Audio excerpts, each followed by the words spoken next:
Je vous l'accorde les amis, c'est une situation assez difficile. On est chez soi, on bouge pas trop de la maison.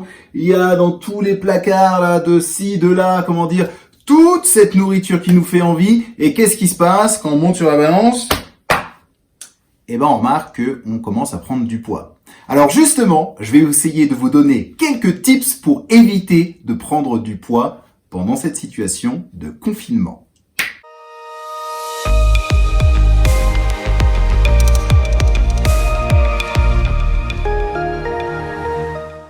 Salut à tous les amis, j'espère que vous allez bien malgré la situation qui s'avère être quelque peu compliquée, bizarre, ok. Voilà, rester à la maison comme ça, c'est pas très simple. Et justement, une des questions que j'ai reçues énormément sur les réseaux sociaux, c'est me dire, Nico, je suis en train de devenir une baleine. Je suis en train de grossir de plus en plus, et je ne sais pas comment faire pour m'en sortir. Donc justement, on va essayer de voir ça maintenant, d'essayer de trouver ensemble justement quelques astuces pour éviter de prendre du poids pendant cette période de confinement qui, j'espère, ne va pas durer trop longtemps. Mais bon, ça, seul l'avenir nous le dira. Alors, pour ceux qui me connaissent, vous savez que j'aime bien diviser ça à chaque fois sur 3 aspects. Le physique, la nutrition et le mental. Ok ? Et pour justement réussir à sortir de ce confinement sans avoir pris de poids, il va falloir travailler sur les 3 aspects. Ok ? Et le premier qu'on va voir ensemble, c'est sur le physique et celui de l'entraînement. Alors, au niveau de l'entraînement, je sais que le gouvernement a dit donc sortie 1 heure par jour dans un rayon de 1 km à vol d'oiseau, pas très loin, ok, que vous pouvez justement vous entraîner. Alors là, il y a plusieurs façons de voir les choses. Effectivement, si vous êtes un coureur, un runner, bon bah là, je vais vous donner 2 petites astuces. La première, elle est très simple, vous faites des tours. Vous faites des tours, ok, le tour, et vous essayez de voir en fonction de votre vitesse jusqu'où vous pouvez aller sur votre tour, combien de tours vous pouvez faire pour justement ne pas vous choper une amende ou quoi que ce soit avant de revenir. Si vous êtes moins sûr de vous maintenant, l'idée, ça va être en fait de courir sous forme d'étoile. Ça veut dire que ici, imaginons que là, c'est votre domicile, ok. Ce que je vous conseille, c'est tout simplement de partir. Je reviens, je pars par là, je reviens, je pars par là, je reviens, je pars par là, je reviens. Et vous continuez comme ça à faire des allers-retours en changeant de direction, en fait, en faisant une étoile. Alors peut-être que ça vous fera découvrir de nouveaux circuits, peut-être que justement quand je pars de ce côté là-bas, j'ai les escaliers, par ici c'est la descente, par là c'est du plat, par là c'est la côte, par là c'est un petit peu plus la forêt, la gadoue, quoi que ce soit, d'accord? Donc justement, essayez de varier comme ça, et comme ça vous pouvez être sûr, lorsque vous courez de cette manière-là, de ne pas être trop loin, de ne pas aller trop loin de chez vous, ok, de pouvoir revenir. Après, pour les ultra-runners, ceux qui ont l'habitude de courir pendant minimum 2 heures, voire plus, vous devez vous sentir un peu là, mince, j'ai besoin de courir beaucoup plus que ça pour me sentir bien. Eh bien, mon conseil que je vais vous dire, c'est d'essayer justement de profiter de cette situation pour travailler en fait votre vitesse. Okay, c'est-à-dire qu'au lieu de courir, un petit peu en fonction au niveau de votre VMA à peu près au même niveau que ça, essayez justement d'aller chercher un petit peu plus haut, ok, et vous courez bien évidemment moins longtemps, mais au moins vous aurez tendance à faire une bonne séance, ok, avec du fractionné, des sprints, etc., etc. Et pourquoi pas même y intégrer quelques exercices de renforcement musculaire, pour les jambes d'ailleurs, ok, quand on dit les jambes, ici au niveau des quadriceps, les ischio-jambiers, les fessiers, les mollets, etc., qui pourront vous être très bénéfiques lorsque les saisons des courses vont recommencer. Vous aurez pris un peu plus en puissance et pas forcément perdu en endurance. Voilà, et pour tous les autres, ceux qui sont pas forcément des coureurs chevronnés et qui veulent justement peut-être s'entraîner à la maison ou juste en bas de chez eux, etc., eh bien vous savez quoi? Les gars, les amis, on est en 2020. On est en 2020, vous ouvrez YouTube et vous allez pouvoir trouver des tonnes et des tonnes d'entraînements que vous pouvez faire à la maison. Justement, je me suis mis là-dedans, j'ai commencé à en faire certaines vidéos. Vous avez sûrement vu peut-être sur mon Facebook ou autre pour ceux qui me suivent. Justement, c'est les Stay Home Workouts, ok, avec, vous avez vu Mr. T qui est sur les couvertures. Donc vous pouvez faire ça, c'est des séances de 20 minutes d'entraînement. 20 minutes, c'est pas très long, ok. Si vous avez un peu plus de temps, vous pouvez en enchaîner certaines autres. J'en mets une nouvelle par jour avec ma superbe collègue Karen, d'accord, qui fait rigoler tout le monde. Voilà, elle est là ici avec vous également. On fait des entraînements à la fois pour on va dire un niveau qui va être avancé, mais en même temps avec un niveau qui va être un petit peu moins. C'est-à-dire que lorsqu'il y en a un qui s'entraîne et un peu plus dur, l'autre va montrer quelques modifications pour pouvoir justement, si vous êtes débutant, être capable de réaliser l'exercice. Alors ça, c'est juste en fait pour ce que moi je propose, mais vous pouvez en trouver des tonnes d'autres sur YouTube. Alors, n'hésitez pas, surtout n'hésitez pas et allez chercher, renseignez-vous et continuez comme ça. Sachez également que lorsque vous faites ce type d'entraînement, ça peut vous aider. Justement, le sujet c'était, je n'ai pas envie de prendre du poids, mais vous savez, tous ces hits, ok, que vous pourrez trouver, en fait, ces hits, cette haute intensité va vous permettre en fait de justement produire plus de ce qu'on appelle de l'hormone de croissance, ok. Et l'hormone de croissance, eh bien, c'est un fantastique brûleur de calories. Vous allez produire plus d'hormones de croissance en fait en faisant un entraînement qui va être peut-être plus court mais beaucoup plus intense que juste en allant faire un peu d'endurance. Donc voilà, si vous souhaitez vraiment justement maintenir la ligne, eh bien faites de la haute intensité, rejoignez-moi sur mes vidéos ou d'autres personnes qui proposent d'autres cours comme ça à haute intensité pendant leurs entraînements. Une dernière petite chose en ce qui concerne le fait de bouger, je vous dirais essayez de ne pas rester affalé toute la journée. Par pitié, ne faites pas ça. Alors vous savez, en termes de dépenses caloriques, vous dépensez beaucoup plus de calories sur une heure, une journée, si vous êtes assis plutôt qu'allongé. Mais vous dépensez encore beaucoup plus en fait de calories si vous êtes debout plutôt qu'assis. Ok ? Donc ce que je veux vous dire, c'est que sur la journée, vous êtes chez vous, vous avez différentes activités que vous devez faire, vous avez des coups de téléphone à passer, etc., etc. Ce que je vous conseille est petite main libre, on se met là, on se promène dans la maison, on reste debout au maximum. Restez debout, continuez de bouger, voilà, vous marchez, vous partez par là-bas. Vous revenez, allô papy, oui, machin, et puis etc., etc., etc. Ok ? Essayez de rester le plus possible en position debout, plutôt qu'en position assise ou en position couchée. Ça vous permettra justement de dépenser beaucoup plus de calories sur votre journée. Et maintenant les amis, on va commencer à passer aux choses sérieuses. On va parler de nutrition. La règle numéro 1, elle est simple, elle est très simple. Évitez d'avoir dans vos placards de la malbouffe qui vous fait envie. Ok ? Je sais que il faut se précipiter, aller chercher à certains moments, vous devez aller au supermarché, etc. Et essayez au maximum de ne pas prendre des pots de Nutella ou des choses comme ça pour avoir ça dans vos placards. Parce qu'évidemment, si vous êtes chez vous, que vous n'avez rien à faire et que vous avez ce pot de Nutella qui vous regarde là toute la journée, ça va être compliqué de résister. Donc essayez d'éviter tout ça, ok ? Et si vous en avez déjà, soyez généreux.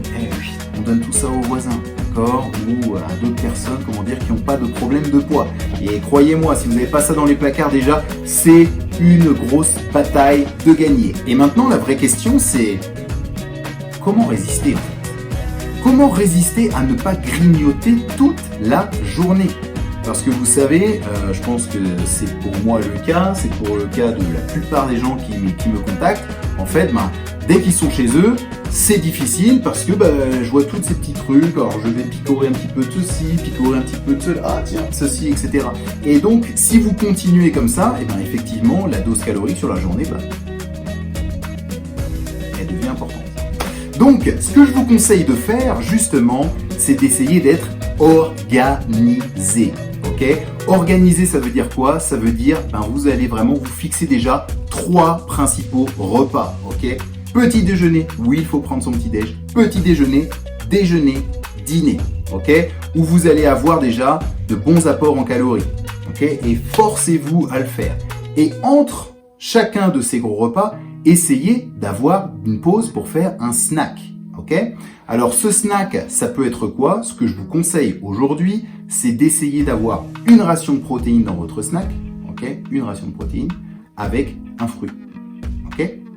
Alors pourquoi? Parce que tout simplement, les protéines, c'est ce qui va vous permettre simplement en fait d'atteindre cette sensation de satiété, ok? Donc ça, très important. Donc à tous vos repas, essayez d'avoir une ration de protéines. Alors au petit déjeuner, ça peut être tout et n'importe quoi. Ça peut être des œufs, comme ça peut être du fromage blanc, comme ça peut être du lait, etc. Une omelette. Qu'importe, ok? Ensuite, au déjeuner, ce sera peut-être votre viande, votre poisson ou vos protéines, végétales. Au dîner, même chose. Et après, pendant vos snacks, vous allez avoir peut-être justement du fromage blanc, un yaourt, etc. avec un fruit, ok? Donc, essayez par exemple d'éviter d'avoir, vous savez, souvent nous en France, on a tendance à manger le repas, puis après le yaourt et puis après le dessert. Donc, peut-être essayez de décaler ça, ok? Ce fromage blanc, yaourt, etc. et de le décaler à peu près 3 heures plus tard. Okay, comme ça, vous serez toute la journée, entre guillemets, à faire des vraies choses, des vrais repas qui vont vous apporter et vous permettre de maintenir cette sensation de satiété. Alors après, vous n'êtes pas obligé de suivre à la lettre exactement ce que j'ai dit. Vous savez, tout va dépendre de la façon dont vous vivez votre vie. Pour certains qui se lèvent très tôt, je vous conseille de faire petit déjeuner. Et après, vu que le déjeuner va être assez loin, vous mettez un snack entre les deux. Logique, ok? Et après, vous pouvez avoir un snack et ensuite votre dîner. Pour les personnes qui ont tendance à se lever plus tard, vous allez prendre votre petit-déj et puis peut-être que 3 heures plus tard, c'est peut-être déjà l'heure du déjeuner. Donc, déjeuner. Et après, peut-être que vous ferez un snack et que vous dînerez et que vous referez un snack derrière. Ou peut-être que vous ferez un snack, un deuxième snack 3 heures plus tard et dîner encore plus tard parce que souvent, quand on se lève plus tard, on se couche plus tard également. Donc à vous de voir comment jongler entre ces repas principaux et ces snacks, mais je vous conseille réellement de les faire si vous voulez rester avec cette sensation de satiété. Alors après, il y a quelque chose de très important également, les sauces. Très souvent, c'est ça qui fait défaut. Vous savez, il y a même des personnes souvent qui vont prendre « je me fais une salade ». Oui, mais la sauce est tellement calorique avec que là, directement, vous avez le même type de calories, ok, au final, la même quantité de calories que si vous aviez mangé, un plat de pâtes. Okay. Donc faites attention aux sauces, ok, première chose. Et deuxième chose, l'alcool, c'est-à-dire ne buvez pas vos calories. 1 gramme d'alcool, vous savez tout ce que c'est qu'un gramme. Juste la sensation là, vous savez, un petit grain qui tombe ici sur vos doigts. 1 gramme, c'est 7 kilocalories. Okay. Alors je sais qu'en ce moment il y a plein de trucs qui se passent entre les Zooms, entre les house parties, j'ai reçu des invitations pour venir à ces trucs-là, les gens font l'apéro entre eux, en vidéo. Attention, ok, ne buvez pas vos calories. Avec quelques verres d'alcool, c'est la même quantité que si vous aviez fait un autre repas. Ok, donc faites attention à ça. Vous pouvez le faire une fois dans la semaine pour avoir un moment de fun avec vos amis. Mais faites attention, je vous conseille, parce que quelques verres d'alcool, c'est énormément de calories. Pensez 1 gramme, c'est 7 kilocalories. Ok, 1 gramme. Et après, vous pouvez rajouter dedans, par exemple, imaginez c'est du vin, il y a du raisin dedans, donc il y a du sucre, ok, donc il y a le sucre en plus, etc., etc. Donc ça monte très vite. Également, évitez tous les sodas. Tous ces types de soda ou de boire trop de jus de fruits, etc. Évitez tout ça si vous ne voulez pas boire vos calories. De l'eau et de l'eau. Et justement de l'eau, on en parle, parce que de l'eau, vous savez, la plupart du temps, lorsque on a cette sensation de faim qui arrive, c'est tout simplement parce qu'en fait, on a souvent des petits dérèglements au niveau des hormones et on a du mal à savoir est-ce que j'ai faim ou j'ai soif. Et très souvent, on va se dire j'ai faim et on va aller chercher à manger. Mais très souvent, c'est parce qu'on a soif. Okay. Donc ce que je vous conseille vraiment, c'est de boire de l'eau. J'ai toujours ma petite formule mathématique, 0,033 fois votre poids de corps en kilos vous donnera le nombre de litres que vous devriez boire, que je vous conseille de boire par jour. Enfin, parlons peut-être de quelque chose qui est, je dirais, le plus important, c'est l'aspect mental. L'aspect mental, parce que qu'est-ce qui va tout simplement faire en sorte que la différence entre une personne qui va s'entraîner et une personne qui va pas s'entraîner. Qu'est-ce qui va faire la différence entre une personne qui va aller grignoter là, dans les tiroirs, et l'autre qui va pas le faire? C'est ce qui se passe ici. Ok? C'est très important. Et je vous dirais une chose très simple, c'est ce qui arrive le plus souvent quand les personnes commencent à, justement, grignoter, c'est souvent parce qu'il y a un ennui. Et dans une période de confinement, l'ennui peut arriver très vite. Ok ? Donc, comment faire pour éviter de s'ennuyer ? Règle numéro 1, je vous le conseille. C'est la même chose que je conseillais, que j'ai toujours conseillé à mes élèves qui étaient en recherche d'emploi, vous savez, qui passaient beaucoup de temps à la maison, c'est d'avoir un emploi du temps. C'est de vous faire vous-même un emploi du temps. Okay, même si vous ne travaillez pas, vous ne faites pas de télétravail, vous êtes bloqué à la maison en ce moment, faites-vous un emploi du temps. Okay, cet emploi du temps, ça va être tous les jours je vais me lever à telle heure. Vous mettez votre réveil. Okay, et puis de telle heure à telle heure, je vais faire mon sport. Okay, et il n'y a pas à tortiller, je vais le faire, j'ai du temps. Je vais le faire tous les matins de telle heure à telle heure. De telle heure à telle heure, je vais aller faire ceci sur l'ordinateur. De telle heure à telle heure, je vais m'occuper des enfants, faire ceci, cela, etc. Et si vous voulez, plus vous allez avoir un emploi du temps qui va être, vraiment bien structuré, et moins vous aurez de temps pour vous ennuyer.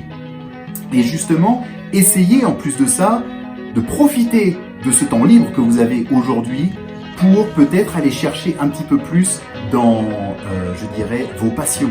Vous savez, il y a peut-être, peut-être ce bouquin que vous n'avez pas lu, ok ? Peut-être qu'il y a, cette tante que ça fait longtemps que vous n'avez pas appelé au téléphone. Profitez de ce temps-là, ok ?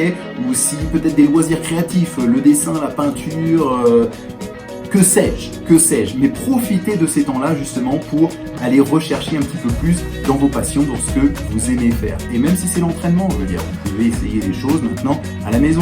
Comme je disais au début de cette vidéo, il y a plein de vidéos, sur YouTube que vous pouvez retrouver où vous allez apprendre pas mal de choses. Alors justement, je vous parlais de livres, et je vous en conseille un. Alors, peut-être qu'il y a du temps avant qu'il arrive, parce que je sais que c'est d'abord les premières nécessités qui arrivent en ce moment par Amazon, etc. Mais quand même, je vous le présente ici très rapidement, je vous referai une vidéo pour vous le remontrer un peu plus.